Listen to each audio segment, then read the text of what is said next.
Democratic lawmakers in Virginia have introduced more than 50 new taxes, and the latest General Assembly session that's underway right now. These proposals are coming after those lawmakers campaigned on making life more affordable for residents across the Commonwealth. And joining us now to discuss the bills and what they could mean for local residents is Pete Sepp. He is president of the National Taxpayers Union. We're so glad you're here.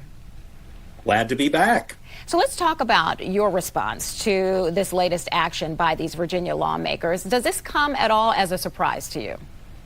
Unfortunately not, because all the way from the local up to the federal level, public officials don't seem to understand the fact that many of the things they do, taxes, regulations, overspending, actually contribute to the affordability problem that we're experiencing right now. About a year and a half ago, I was testifying before the Consumer Financial Protection Bureau about what they call junk fees in a mortgage closing situation. Well, they wouldn't hear the fact that 44% of the typical mortgage closing consists of government taxes and fees. They are the ones driving up the costs of affording a home. It's a wide variety of legislation. Why don't you break down some of the more concerning bills that could impact local residents?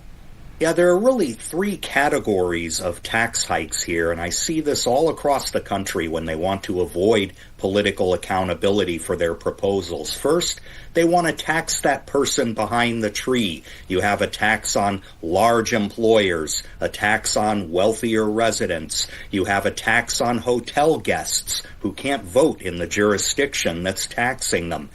Those proposals are very concerning. You also have the nickel and dime variety taxes on ride shares, Uber deliveries, for example. There's an even higher tax on Northern Virginia residents, and they're portraying it as, well, it's only 4 cents or an extra 1.6 cents on the dollar. You'll never notice it. Well, if you use rideshare often enough, that's going to add up. The third category they're trying is these once-in-a-blue-moon taxes. They're big taxes, but they occur on things that most people don't do very often, like buy a new car, purchase a gas-powered leaf blower.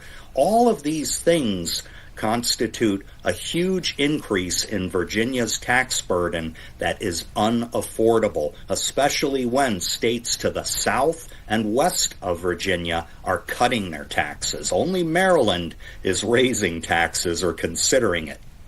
Let's talk about the surplus that Virginia has right now. Why are these proposals rather necessary when you consider that?